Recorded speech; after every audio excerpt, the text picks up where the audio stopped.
Hola amigos, ¿cómo están? Bienvenidos a un nuevo resumen, a un nuevo avance que preparamos de un estudio sumamente también valioso, significativo como es Apocalipsis. Lo titulamos Apocalipsis, lecciones de las cosas que deben suceder pronto. ¿De qué trata este tema?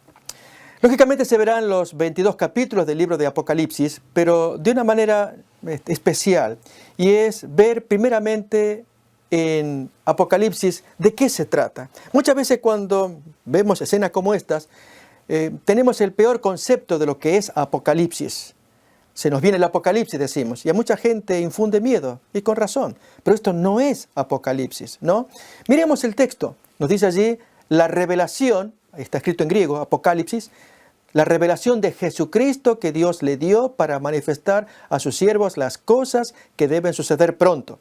Por lo tanto, Apocalipsis es una revelación, es destapar las cosas para que las veamos. ¿Para ver qué? ¿Estas catástrofes? No, todavía no. Vamos a ver más. Hay una promesa de bendición, como dice acá, bienaventurado el que lee y los que oyen las palabras de esta profecía y guardan las cosas en ella escritas, porque el tiempo está cerca. Aquí hay una bienaventuranza para todo aquel que se mete a estudiar este libro de revelación o Apocalipsis. ¿Y cómo lo haremos nosotros? Tenemos la premisa de que, además de estudiar los símbolos tan llamativos de Apocalipsis, nos interesa el personaje, el autor. Creemos que allí hay mucha luz, como ocurre con el libro de Daniel también. Y es que Juan es un personaje escogido por Dios. Cuando miramos el texto que tenemos aquí atrás, cuando nos dice Jesús a Pedro, pues le dice, si quiero que él, Juan, se quede hasta que yo venga, ¿qué te importa? Tú sígueme, aparece en Juan 21:22. Y con esto nos muestra que Jesús se traía un plan para con este Juan. No solamente para Pedro, a quien le describió cómo debía ser su vida hasta que él fuera tomado preso y diera gloria al Señor. Con estas palabras, tú sígueme. Con Juan lo mismo, había un plan. Y ese plan es el que nos interesa porque Juan con ello llegó a ser el hombre escogido, digno para recibir el depósito de revelación. Y nosotros, al tiempo final, recordemos que esta serie es lecciones de las cosas que deben suceder pronto. También somos escogidos, pero debemos serlo con el carácter moral que tuvo Juan. Esto es, no solamente tener conocimiento, dominio de la información, de la profecía y de la historia, sino características morales. Miremos el caso de Juan, en este caso. Aquí vemos cuando poco antes de que recibiera el Apocalipsis, esto nos lo cuenta Tertuliano en su libro Prescripciones contra los herejes, en el capítulo 36. Y Elena White recoge también el hecho allí en su libro citado allí. Cuando Domiciano intentó matarlo enviándolo a una caldera de aceite hirviente y saliendo indemne allí, Domiciano creyó que era un brujo. Y entonces desde Roma lo envió allí preso a una isla en el mar Egeo llamada Patmos. Y allí es donde el Señor se le reveló.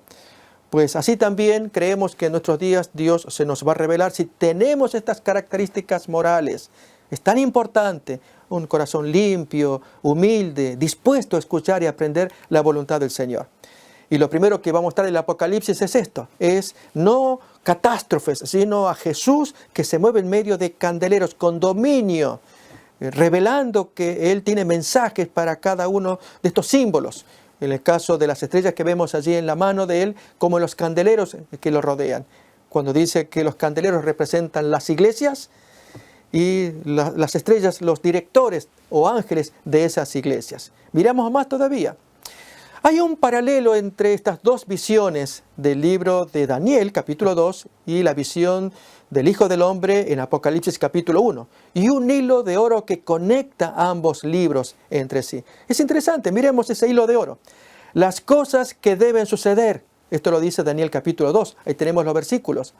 Esto es las cosas que los hombres ordenan hacer. Lo que ellos creen que tienen libertad para hacer. Dios les da libre albedrío. Pero también en Apocalipsis se nos revela las cosas que deben suceder, y allí se enumeran los versículos. Pero aquí las cosas que el Hijo del Hombre ordena hacer. De modo entonces que podríamos decir de la estatua de Nabucodonosor allí, yo le llamo Fidón para recordar, es la figura idolátrica de la historia modelada, en tanto que La de al lado es el Fidim, o sea, la figura divina que modela la historia. ¿Y cuál es la diferencia? Mientras que en Daniel se nos dice cómo iba a ser la historia de los hombres y la participación de Dios, allí se nos da la filosofía divina de la historia. En Daniel capítulo 2, cuando se muestra a Nabucodonosor la sucesión de reinos, primer paso, el segundo, la parte que a él le toca, que era la cabeza de oro, y la tercera parte es que caen todos y entra la piedra y ese es el reino de Dios, ¿sí? Bien, esto en lo que respecta a la participación del hombre, pero ahora es el Hijo del Hombre el que ordena y ordena a las iglesias las cosas que deben hacer. Y he aquí que los nombres de estas iglesias son un símbolo de la iglesia en diferentes periodos de la era cristiana, escribe Elena White también. Ahí tenemos el pensamiento. Tanto que entonces Éfeso, Esmirna, Pérgamo, etcétera, representan etapas diferentes de la iglesia cristiana a lo largo de los siglos, pero la que más nos interesa quizás es la Odisea, nuestro tiempo, la iglesia del compromiso, si pudiéramos definirlo así. Notamos otra vez aquí en el capítulo 2, aún 3, el antitipo, esto es Jesús que se mueve entre los candeleros, frente a un tipo revelado en el Antiguo Testamento. He aquí el sacerdote que había pasado por el candelabro del lugar santo y ahora se enfrenta con el lugar santísimo. Esto es al contrastar el santuario del Antiguo Testamento con el santuario del Nuevo Testamento y los oficiantes y los símbolos también allí, los mobiliarios que se revelan en ambos casos. Bien, entramos al capítulo 4. Una escena impresionante, el que está sentado allí sobre el trono y 4 seres vivientes que le acompañan, los colores rodeados de jaspe y 24 ancianos. Una escena impresionante.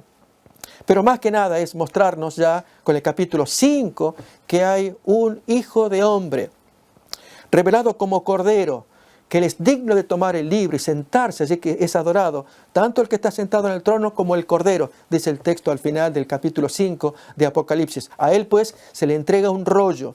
Y quizás estas sean las partes más importantes del libro de Daniel, y es que ese hijo de hombre tiene el control de la historia, y al tener el sello en su mano, los hijos de ese hijo del hombre deben confiar, tener la certeza de que él lleva el control de la historia. Él es la figura que modela la historia si esos hijos se prestan, si esas iglesias obedecen las directrices del Señor. Bien, acá entonces el Hijo del Hombre abre el rollo y comienza la revelación tan dramática que a algunos sorprende, espeluznar.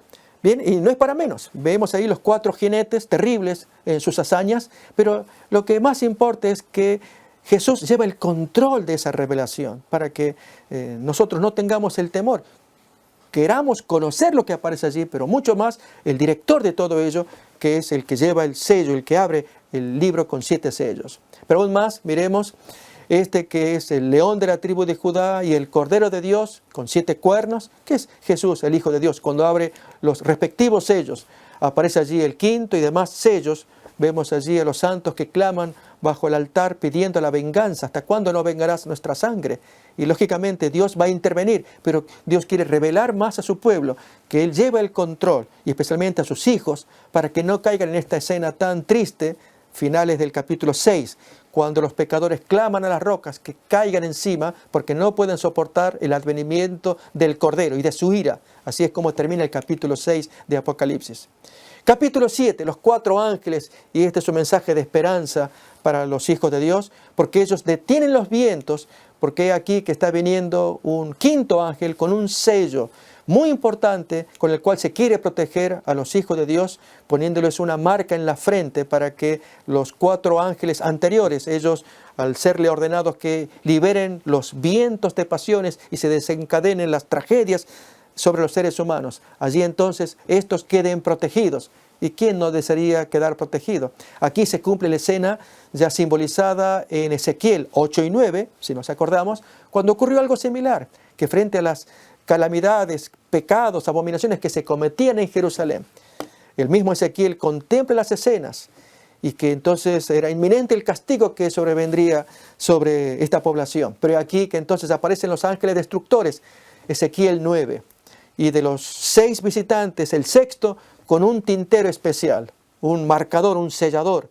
Y la orden de Dios: sella a toda la gente que gime y clama, ponles una marca. Y a los otros 5 destructores, la orden de Dios es, y ustedes vayan detrás de él y maten a todos. No perdonen vuestro ojo, no tengan piedad, destruyan a todos. Esta visión se dio en el año 592 y 6 años más tarde, en el 586, se cumplió literalmente con la destrucción de Nabucodonosor. Lo interesante es que los que fueron protegidos, gemían y clamaban, se les puso un sello en la frente y Nabucodonosor no los destruyó. Así también en nuestros días, como nos cuenta allí el texto de Apocalipsis capítulo 7, que es la imagen que estamos mirando allí. Aún capítulo 8 en adelante viene el toque de las trompetas, un anticipo de los castigos de Dios, porque es la tercera parte la que va a ser destruida en cada trompeta. Y lógicamente cuando cae la destrucción a todos espeluzna, a todos nos sobrecoge, nos afecta demasiado. Dios quiere que no tanto meter miedo al hombre, sino que sepa que esta es la consecuencia de alejarse de la voluntad de Dios. Cuando la manzana está ya podrida, ¿qué más se puede hacer para salvar a las otras? Pues esta hay que quitarla. Así también Dios está decretando sobre este planeta pecador, como una manzana podrida. Tiene que ser destruido, pero es aquí que entonces los que quieran ser salvos pueden serlo por virtud de la obra de Jesús, de su sangre, su muerte en la cruz. Podemos escapar al castigo. Por eso la revelación de Apocalipsis y Jesús, que es el Señor del Apocalipsis. Aquí capítulo 10, un gran ángel que toca un cuerno y un librito que tiene allí tremendo en su mano, que se le ordena a Juan comer. Muy dulce en la boca, amargo en el vientre. Y esto tiene su significado, porque allí se indican los tiempos también. Y cuando esto se cumple en chasco muy grande que tuvo un pueblo allí mientras estudiaba la palabra de Dios. No obstante, el texto dice, allí nomás al final del capítulo 10, profetiza otra vez, levántate y sigue predicando la palabra de Dios. Pues entonces allí en el capítulo 11 se nos indica qué cosas debían ocurrir. Y aparece el símbolo de los 2 testigos, severos ellos. ¿Y qué es lo que representa? Uno que tiene las características de Elías, el otro las características de Moisés. ¿Son ellos o representa más? Pues esto queremos mirar en el estudio también. Hasta que aparece la 7ª trompeta solemne tocando allí, cuando entonces ocurre algo en la tierra. Mientras se toca la trompeta, claramente se observa el arca del templo del cielo, abierta ahora. Los 10 mandamientos que caracterizaban al pueblo judío en la antigüedad, ahora son vistos en el cielo, según Apocalipsis capítulo 11, última parte. Y hubo un gran terremoto, como una especie de segundo Sinaí, porque se miró el arca, se abrió el arca, los 10 mandamientos. Revelación tan grande. Y luego entonces capítulo 12 en adelante son símbolos tan interesantes, tan atractivos. La mujer vestida de sol y el dragón de 7 cabezas. Allí ella está para dar a luz y el enemigo de Dios, el dragón, y a la vez enemigo de la criatura humana. Y cómo Dios quiere que el hombre advierta estas cosas y abra su corazón y vea que no solamente Satanás arruinó el cielo, quiere hacerlo en la tierra también. De hecho lo hace, pero solamente se salvarán aquellos que crean en el Señor, crean en su palabra, para que entonces no participen del castigo que le corresponde a este ser y a sus secuaces. Allí también el capítulo 12 y 13 nos revela acerca de la triple alianza o Trinidad satánica. Un tema sumamente interesante. Esto es que en estos 3 poderes vemos un reflejo de la Trinidad.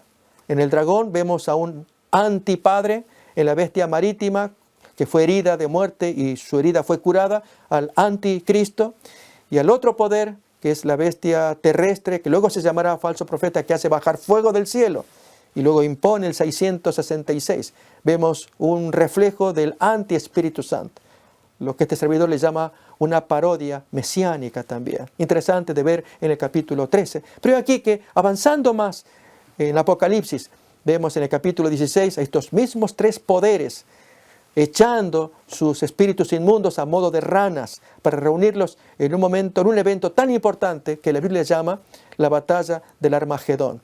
¿Qué es lo que tiene destinado el planeta? ¿Qué es lo que le va a pasar a nuestro planeta? ¿Habrá una tercera guerra mundial o una cuarta? ¿Cuántos se hacen esta pregunta? Lo que importa es ver qué nos dice la palabra de Dios. Y es que efectivamente habrá una caída. Las naciones caerán en el Armagedón, pero por sobre todo tenemos al vencedor de la batalla del Armagedón, que es el Hijo del Hombre, el Verbo de Dios, Apocalipsis capítulo 19, que baja del cielo con sus ángeles victoriosos y rescata a aquellos que creyeron en Él. Bien, este tema más los que le siguen, como el milenio y demás, serán examinados en esta serie que hemos titulado Apocalipsis, lecciones de las cosas que deben suceder pronto. Con esto, amigos, queremos agradecer que nos acompañen, pero invitarles a que puedan también participar de esta serie de estudios de Apocalipsis, especialmente sacar lecciones lo más profundas y especialmente desarrollar las características morales que Dios quiere en su pueblo, más que conocimiento, características espirituales, para que formen parte de aquel séquito que escapará de las grandes calamidades que se ciernen sobre el planeta. Gracias por acompañarnos.